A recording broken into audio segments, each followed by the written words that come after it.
Hello again to another Agakala reaction. Today we will be watching why are there so few city-states from City Beautiful. Another good video about mostly cities and how they work and how they're designed. And yeah, let's just watch. Let's just go and see. Why is there? Well, I'm presuming it's mostly because of you can't really do much with just having a city. Well, let's see. This video is sponsored by CuriosityStream. When you sign up, you get access to Planning Ancient Rome, my new Nebula original video. Monaco, this tiny speck of a country on the Mediterranean coast, is perhaps best known for its Monte Carlo casinos and the Grand Prix. But Monaco's size makes it a very strange country beyond its conspicuous wealth.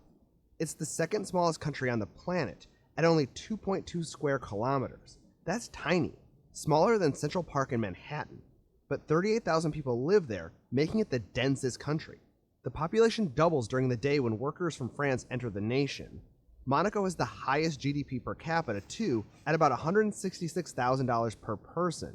Monaco's uniqueness is due to its status as one of the few remaining city-states. I just wanna stop here and go back for a moment there because honestly I'm kind of looking at this picture and how I wonder if this is true, how the map, how the borders are, the yellow thing, because look, everywhere here there's more development, there's more city, so just kind of wonder about it. Per person. Monaco's uniqueness is due to its status as one of the few remaining city-states in the world, countries that are basically the size of a city. Besides Monaco, perhaps only Singapore and Vatican City qualify as true city-states, though Macau and Hong Kong have some autonomy in history as somewhat independent places. In the past, city-states used to be much more common. The Mediterranean used to be ring-bounded. What about San Marino? Now Monaco is all that's left. I thought that was a Why were city-state city-states too. more common before? What conditions are necessary for city-states to thrive? And in today's era, where metropolitan regions wield enormous wealth and power, could we be moving to a new era of city-states? Let's take a look at a list of modern city-states. 3 truly sovereign cities exist: Monaco, Singapore, and the Vatican. I would argue that the Vatican isn't even truly a city-state, but an enclave state instead, as it's really just a part of the larger city of Rome. And I'll put a few cities on the map here that have some degree of autonomy, though they are not fully sovereign nations. One thing you might notice is that most of these cities are on or near a major coastline. Now, that's not totally surprising, as most major cities are along coastlines, but coasts are particularly important to city-states. That's actually rule number 1 for city-states: be on a coast, or on a river that can get you to a coast very quickly. To know why you'd be more likely to see a modern city-state in New Orleans and not Wichita, we need to go back in time to some of the earliest city-states in the ancient world. Some of the earliest known city-states were along the Mediterranean coast in the age of the Phoenicians, and included cities like Tyre and Carthage. These cities formed a loose confederation, but were independent city-states that made their fortunes trading in the Mediterranean and even beyond along the Atlantic coasts. This is rule number 2. Design your city-states around trade. These city-states thrived because their individual hinterlands could not offer everything they needed to make their regions wealthy, but when cities in different regions traded with each other for goods like metals and foodstuffs, they made everyone wealthier and raised the quality of life for residents. City-states of this era were lean, wealth-producing machines with a size and government structure that maximized this goal. Ruling a large area of land that didn't have an abundance of resources was not an efficient use of capital. That's not to say inland territories and empires didn't exist at the time, and some even posed a threat to coastal city-states and their wealth, but many of the city-states were located in highly defensible locations, like on islands or peninsulas, that made it difficult to conquer. That's actually rule number 3. Found your city-state in a geographic fortress. And you could forget about trying to take them by sea, as they all had formidable navies. The sea was their home. Nearby city-states would often work together on issues like defense as well. The Phoenicians pioneered Mediterranean city-states, but it was really the Greeks who mastered the concept. Greece is a place not well suited for large-scale agriculture. It has poor soil, insufficient rainfall in many areas, and hilly terrain. Cities had to turn to the sea for survival. Greece also has many islands and peninsulas where one could found a defensible city-state. Some of the more prominent city-states did have a hinterland, That looks but they would be nice. considered very small nations. For example, Attica, the name of the Greater Athens area, is about the same size as the modern country of Luxembourg. It's no accident that Greek democracy grew in the era of the city-state. Greeks believed cities to be the perfect size for governing. Aristotle claimed that no higher form of social union was possible than that of the city-state. He believed that participation in the apparatus of the state was not just a right, but a duty. A city allowed for sufficient social bonds and the ability for everyone to comprehend the extent of the state. Greeks had no real desire to grow their cities into larger nations or empires. Unfortunately for the Greeks, the empire came to them. Over in Italy, a city-state named Rome began to have imperial ambitions, and by the end of the Republic had figured out how to control both land and sea. All Mediterranean city-states fell to Rome, and that first era of the city-state was over. It was only after the Roman Empire fell that city-states re-emerged in the power vacuum. This leads us to rule number 4 for city-states. Don't be near large empires. Find areas with fewer natural enemies. Italian city-states like Florence, Milan, and Venice flourished in medieval Europe. Sandwiched between the Holy Roman Empire and the power of the Pope in Rome, these cities thrived on the ambiguity of who was in charge exactly. The governments of these city-states tended to oscillate between republics and monarchies, but remained largely independent for hundreds of years. This is the era of the Medicis in Florence, and Machiavelli writing The Prince about the politics of the time. Up north, city-states... I was just thinking that. I don't know if you see one thing on there. You have this little picture here of this guy. Come on, go on. The politics of the time. And here in the corner says, kind of looks like a creeper, right? It does. I was just thinking exactly the same thing. Like literally, that was what I was like. That looks really creepy. Up north, city-states began to pop up along another major sea, the Baltic. Lübeck, Danzig, and Hamburg were prominent. Oi, oi, oi, oi, oi! The city beautiful and puts Danzig in the wrong spot? Ooh.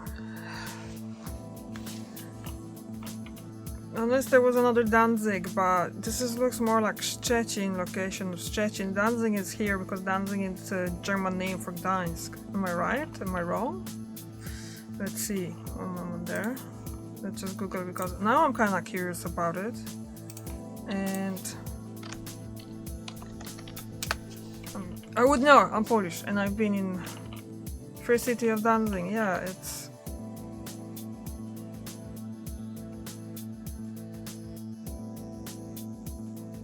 Danzig City, Germany.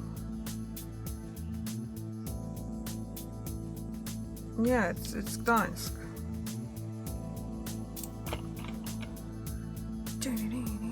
Here you go. So, Free City of Danzig. Wolne Miasto Gdańsk was a city-state under the protection and oversight of the League of Nations between 1920 and 1939, consisting of the Baltic Sea port of Danzig, now Gdańsk, Poland, and nearly 200 other small localities in the surrounding area. The polity? What? I don't know what that word means. Was created on 15 November 1920 in accordance with the terms of Article 100, Section 10 of Part 3 of the 1919 Treaty of Versailles after the end of the World War I. Although predominantly German populated, the territory was bound by the imposed union with Poland covering foreign policy, defense, customs, railways and post, but remained distinct from both the post-war German Republic and the newly independent Polish Republic. In addition, Poland was given certain rights pertaining to port facilities in the city. Alright, but anyway, you can see the map here. This is where the Danzig was. So there's a city of Gdańsk there. Oh, that's not what I wanted to do. I'm supposed to go bigger, but well, apparently it's not. So, and he's showing one here, and that's where Szczecin is. And I know both of those cities because in both of my sister was living in both of the cities, and I'm actually from a city that's not far from them. So from Gdańsk anyway. So we would visit in there when we were kids as well. First time in Szczecin I was when my sister already moved there, but this is basically what is shown on the map here. That's Danzig, but Danzig was here. I know it's not a big thing, mistakes happen. Let's see, maybe we can see if there anything in comments about it, because sorry about calling Hamburg on the Baltic and misplacing the dot for Danzig. Okay, there you go. So I made a big deal out of nothing. Obviously, he realized it, but yeah, you know what I mean. Like, so okay, let's just go back to actually. Have you? Here you go. I'm getting confused with my. Okay, let's go. Cities in the region from about the 14th to 17th centuries. Just like the ancient city-states, trade made them viable. They didn't have the agricultural resources of the Italian city-states to the south, so they made up for it by trading timber, wax, resins, wheat, and furs. They also formed a confederation based on trade and mutual protection called the Hanseatic League. They even established extraterritorial enclaves and ports in non-league cities, such as London. They would be walled and include warehouses, churches, and worker housing. These cities are a great example of all 4 rules for successful city-states. All of them were near coasts, in generally defensible positions, engaging in trade. Many of the larger powers in the area had not coalesced into empires, so they were free to trade without much fear. This era of European city-states ended much the same way as the ancient ones. Empires grew and city-states were too small to remain sovereign. Prussia, Sweden, and Russia eventually put an end to the Hanseatic League, though Lübeck, Hamburg, and Bremen still have the words Hanseatic City in their official names. Hamburg and Bremen are German federal states that are fairly small, about the size of city-states, though obviously not completely independent. The notion of the modern nation-state also changed things for city-states. The Peace of Westphalia in 1648, after the devastating 30 Years' War in Europe, helped to formalize the idea of nations defined by clear boundaries. These nations were larger than individual city-states. From that point on, European nations have shifted boundaries, merged, or disappeared, but the primary unit of sovereignty has been the country, not the city-state. Yeah, so like I was saying, so far it's pretty good and interesting. And, well, he apologized for a small the mistakes there. That happens. I'm being constantly mistaken.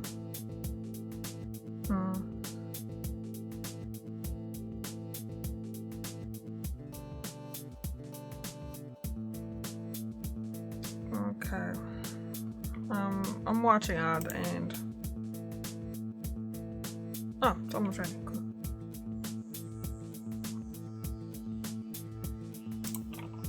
Okay, this is another picture of Monaco, isn't it? There you go. Looks really nice. Would really Well, then love how to did go Monaco visit. survive? Let's review our rules for city-state success. Monaco is on a coast, and Old Monaco is on a rocky peninsula, great for defense. And its economy eventually moved to gambling, tourism, and acting as a tax haven for rich Europeans. Now, the 4th rule is usually the trickiest, and Monaco has had its problems with it. It has been captured by the likes of Napoleon and Mussolini, but each time its independence was restored. Today it relies on France for defense. I'm severely abridging Monaco's checkered history, and I'll post a link to more historical information. So if Monaco and Singapore can survive as modern city-states, why not other cities? Recently, people have begun to make the argument that the age of the nation-state may be ending, and a new age of city-states could emerge. This argument often revolves around the rise of the internet. All of this digital connectivity makes national boundaries seem arbitrary and less relevant to people's lives. We live in a globalized world where we can interact without concern for where the other person lives. The internet could be the new Mediterranean, the sea for today's global trade and communication. Where cities are and what nation they are in will matter less and less. And our world is urbanizing rapidly.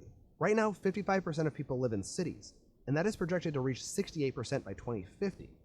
All of this sounds compelling, but I think it'll be hard to completely move to a world of city-states or region-states. Most of my skepticism comes down to process. The institution of the nation-state will not willingly allow cities to secede, particularly when most people in the nation live in cities. One could maybe imagine a reorganization of national government to give cities more autonomy, though. And I certainly think it's possible we may someday live in a future where our city is more important to our identity than our country. But what do you think? Let me know in the comments. And if you like this kind of video, I know you're going to love my new Nebula original video, Planning Ancient Rome. This video traces the growth of the Eternal City from Romulus, Remus, and that wolf right through the height of the Empire. I'm really proud of this project because I think it's the first time anyone has done a video that shows Rome's growth like this. It's just really fascinating.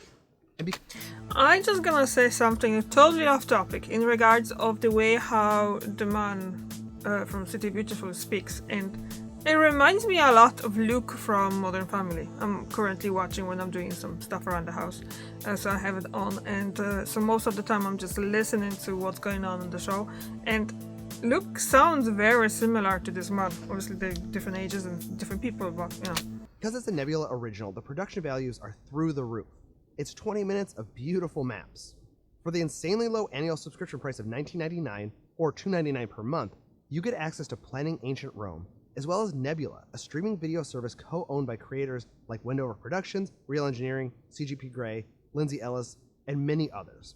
To make this deal even better, Nebula comes bundled with CuriosityStream.